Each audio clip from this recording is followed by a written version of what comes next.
It is 2023. We are back with another episode, our first episode of the new year. We're super excited. We are in the Sunshine State today, visiting our good friends at CO2 Meter, Josh Pringle, and we're in the test lab.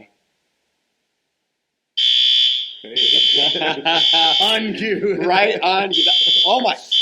That was unplanned right there. That was unplanned. Totally Exit the building. Get out. No, we're gonna have to pause the podcast. No, but you know I think that's what the meter needs, and the alarm needs to be in your voice. well, and so Everybody leave. I guess we didn't give you the memo. We're doing a voiceover of them after the podcast is done with the mics and everything. You're gonna, for the product. So we're coming to add value today as the producers. We're going to be.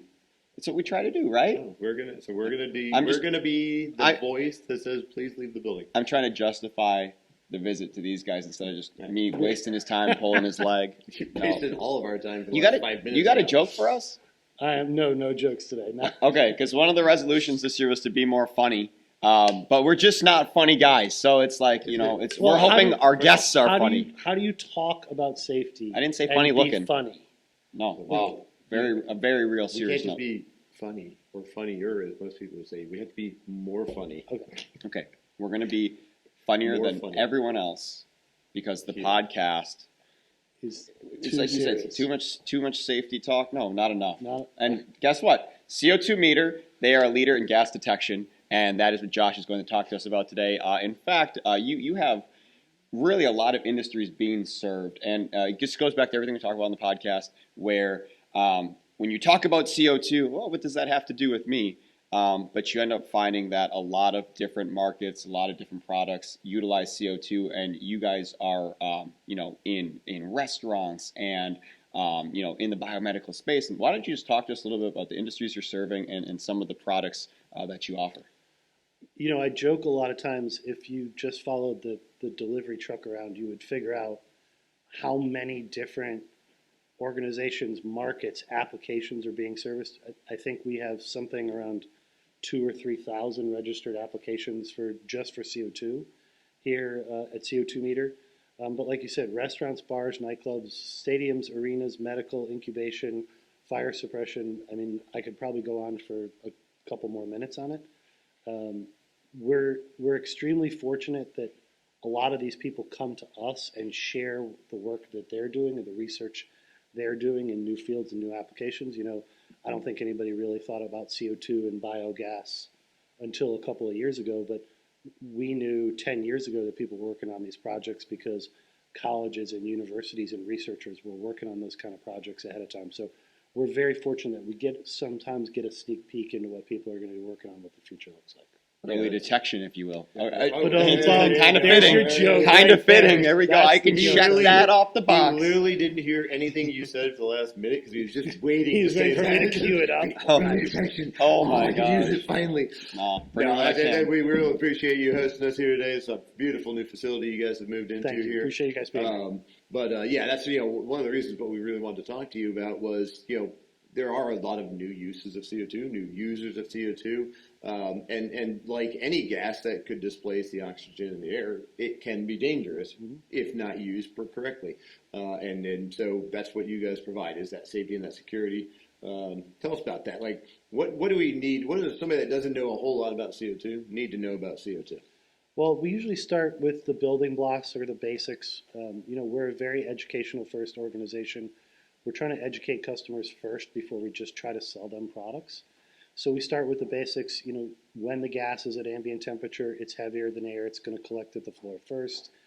You can get CO2 poisoning without being asphyxiated.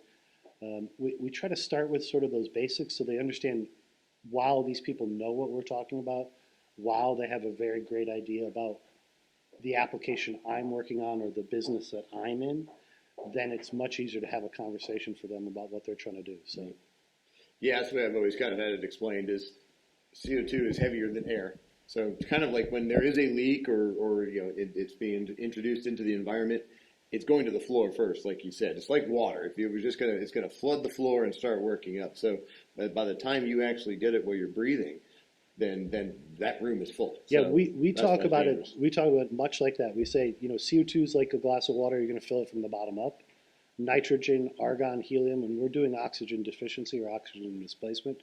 we're measuring it because it's driving, it's like filling the glass from the top down. You're driving oxygen down and out. So it's difficult when you have to talk about things in those two different veins, but it's very much a part of what we do is making sure we identify the actual application. We're not guessing at what the right device is or what the right device for their application is. We're actually talking specifically about what they need. Yeah, that's super interesting because I guess we frame ourselves as the experts of CO2 and thinking about the customers you're serving. Their focus is not CO2. CO2 is part of their process. Yep. It's something that needs to be addressed properly to keep everyone safe, but they're not going to know the ins and outs. I think it's really cool what you guys are doing from an educational side. Why don't you talk to us about that a little bit? Just how you are presenting yourselves as kind of that learning module for customers. It is. Some people want to learn, some people want to understand, but they may not understand the specifics. They may not understand why it's important to them or their application. One of the things that's important to us is, if a company says they're very safety focused or our employees are our most valuable asset, well, you better walk the walk and talk the talk. You have to be able to say, we're putting the processes in place or the equipment in place to protect people. Here in the testing room as a prime example, we couldn't build a quality and testing lab without putting our own gas detection systems in place, without spending, close to $100,000 on the air evacuation system in this room. Our owners speak very directly to how important our employees are. So even in your typical restaurant or nightclub or arena, even if it's not your employee, if it's a draft service technician, if you're not doing the right thing for them, then you really can't say that you're safety focused or safety first or employee focused.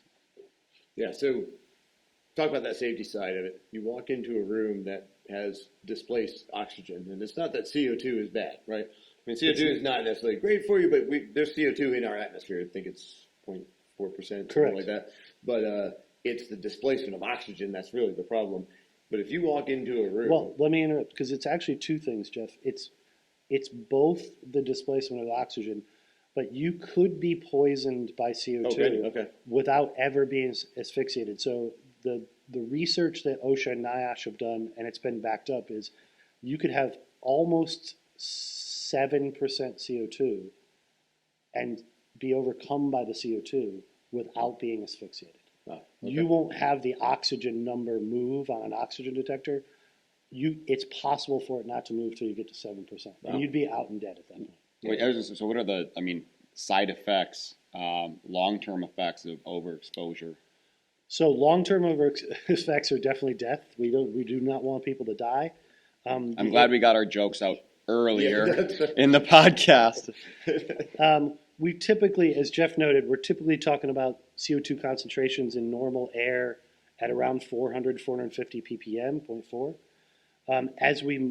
As you approach, or you have a leak, as you approach, the first value that anybody needs to pay attention to is 5,000 ppm instantaneous. That's the International Fire Code's first threshold for enunciation.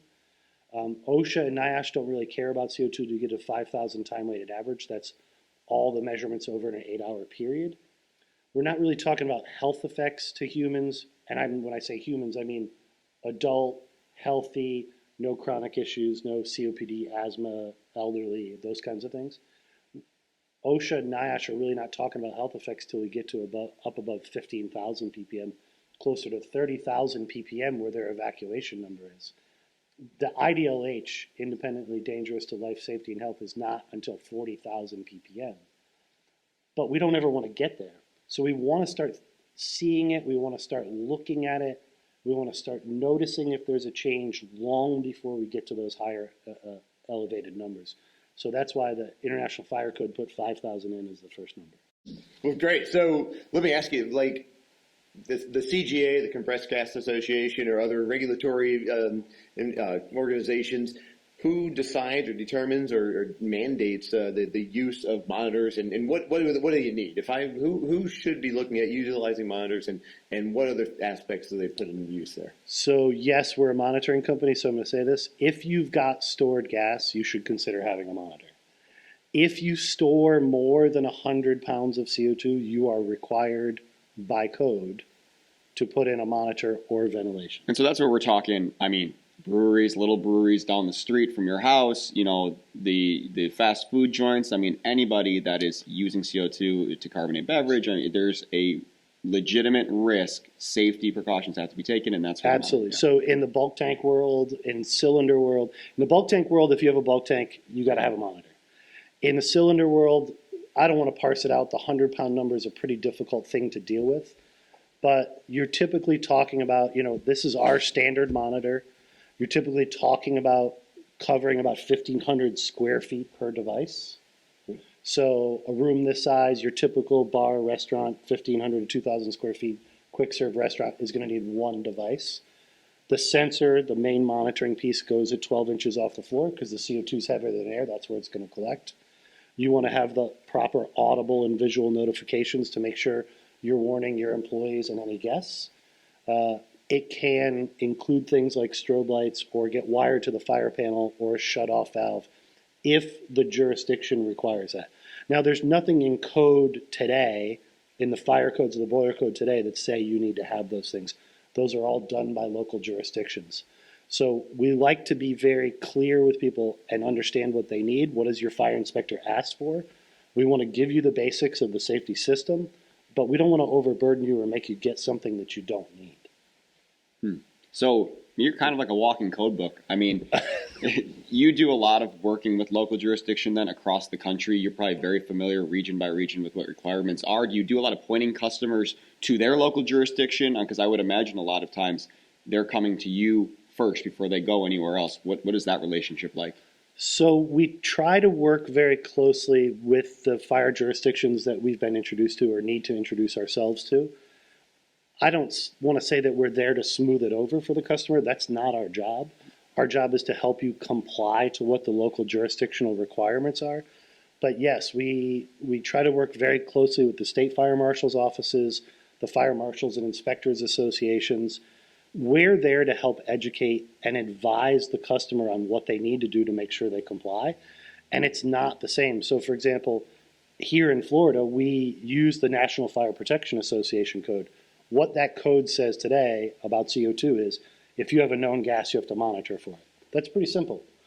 But if we were to go to Texas, the state of Texas does not adopt a code all on its own. The state of Texas makes every one of its jurisdictions within the state adopt the code on their own. So what's happening in Dallas may not be happening in Waco or in San Antonio. So that's one of the places where we're very unique as an organization. We're helping the customer work through those subtle nuances to make sure they get what they need to comply. Oh, that's great. So yeah, we'll pimp out the website here and everything. So I know you got a lot of educational materials out there. We'll put that up on the screen at the end of it and do all that. But let's shift gears for a second. Obviously, you're highly involved in all things CO2 as well as other gases. You're a committee member of multiple committees on the CGA. What do it's a new year. What do you see? What's going on in CO2? We had obviously a rough year in 2022. More of the same this year, shortages, contamination issues, you name it, shutting businesses down, or do you see it loosening up? What's going on? Well, I'm glad you asked me that question, Jeff, because I'm glad that we don't have to talk about hydrogen like everybody else is talking about right now. We talk about hydrogen a lot too. So obviously the supply of CO2, the purity of CO2, a lot of those things that happened in 2022 to create, we called it CO2 Armageddon. Those aren't our areas of expertise, but clearly we work with all the people that are producing CO2, storing, shipping, distributing, using it. So we have a very unique perspective on multiple portions of the market and how they're reacting to these things. I don't foresee that 2023 is going to be much different than 2022, except that the Jackson Dome situation they've seemed to be able to repair that facility to the point at which all that gas is usable again. There's a lot of reasons that's happened. A lot of time and effort has gone into making that 25% of the U.S. market come back online. Right. However, we're still going to have ammonia plants going down in the fall because nobody needs fertilizer. We're still going to have unforeseen circumstances where facilities need unforeseen maintenance. Those pieces of the market aren't changing. So other than the Jackson Dome coming back online and that not having problems again, I still foresee that we're going to run into the same issues in the fall, late summer, fall, that we run into year after year after year. Until, and I think we all heard this over the last 6 months, we were all at the CO2 summit and heard this, is until somebody figures out how to pull CO2 out of the air very cost effectively, we're not going to fix this problem. And we're years away from that. If it ever happens. Effectively, and the demand, as you know, I'm sure your business has been growing exponentially year on year, and it's because the CO2 usage is going up. So the supply hasn't increased with the demand. Agreed. And when demand is outpacing supply by 2,000 or 2,500 tons a day, when you add in all the new states that have approved cannabis that are going to start to use more CO2, when you start to put in all the factors from the changes in food storage, freezing, food shipping, from the gas usage, you're only piling these situations on top of each other without any resolution. Yeah. Talk about that really quick. Shift backwards again, but it's a market dynamic. The cannabis industry, not just the extraction, but even more importantly, the grow house industry. Mm-hmm. As more and more states come on, I mean, is that a big part of your business these days? It's because you are filling rooms with CO2 intentionally to increase your yield output of that growth. What do you guys provide there? Is that not just monitoring, but there's controls in the room? There's all sorts of other necessary items, I would imagine. Yeah, so we're a little unique. We fall in sort of two categories in this area. One, obviously, is the safety side. We're helping to make sure that the average facility or commercial facility is up to speed and meeting code regulations from a safety standpoint. Still the same monitor we talked about previously or others that we've got. There is a flip side to that coin, which is the control aspect. So they're users needing to control the amount of CO2 that is in that grow space. They want it to regulate it somewhere between 800 and 1,500 ppm at any one time, depending on the special sauce of the grower. Right. So we do provide devices in that control world. Now, we're very clear, because it's been made very clear to us from a regulatory standpoint, that your control mechanism and your safety mechanism cannot be the same. Mm-hmm. They must be independent devices so that you have redundancy in the system. The fire inspectors do not want your grow controller to also be your safety monitor. They want them independent of each other. They need to be independent of each other. And I think that's one of the things, one of the groups we're really talking to in this particular episode is that, because they are so new. Now, a lot of these grow houses are new and up and coming. Yep. They're expanding, and they're using CO2 perhaps for the first time for a lot of them. So one of the things that helps us is that in that grow world, much like the craft brew world over the last 20 years, is, Joe might grow up and he's the assistant brewer in Sam's brewery. Joe moves on, opens his own brewery. He's carrying a lot of those same principles and practices with him. Yep. From one to the other. So we're very fortunate that as this market, especially the cannabis market and the brewery market, continues to expand, we're seeing people move from facility to facility or from organization to organization. They're saying very specifically, like, I use CO2 meter products in my last facility.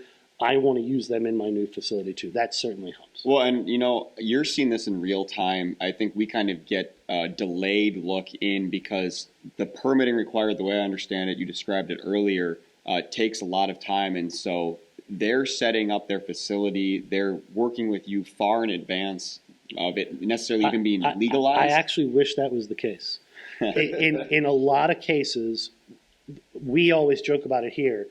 Hey, I got one more thing. Hey, the fire inspector asked me to put in a safety monitor. We never spec'd this in.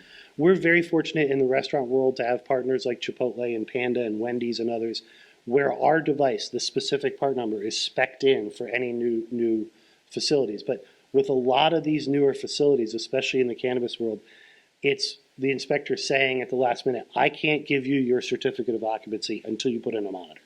So we are a little bit behind the eight ball in that. But because of the turnkey nature of the devices we offer, because we offer that support and service to help them get up to speed, because we're going to design the facility for them, we can almost do this in a 24-hour period and get them up and running. That's Yeah. unbelievable. Well, great. So plug the website. Where can we learn more? Where can we get this? If you're an end user and you want to buy direct, you get e-commerce sites. Where can we find you? www.co2meter.com is not only the e-commerce site, it's also the platform for all the articles, all the information, all the videos. There's no garden wall. There's no pay to play. Everything's available for the end user to use it. We always say, your first stop should be your gas distributor. They're going to be able to help you the best. But if you need us, we're here to help. No, thank you so much. It's really awesome to have somebody take information that's foreign, be able to break it down, make it easy to understand, easy to digest, especially once again for people that aren't living in CO2 every day. So appreciate that you guys are doing this. Of course, safety is always first. And while we talk about the supply of CO2 and the importance of CO2, we do also want to understand everything that goes into it to make sure that people aren't hurt and that it's used. I appreciate you guys talking about it today. It's important for everybody. And my biggest takeaway is that when we have another CO2 shortage this year, it's because of beer and cannabis. Dude.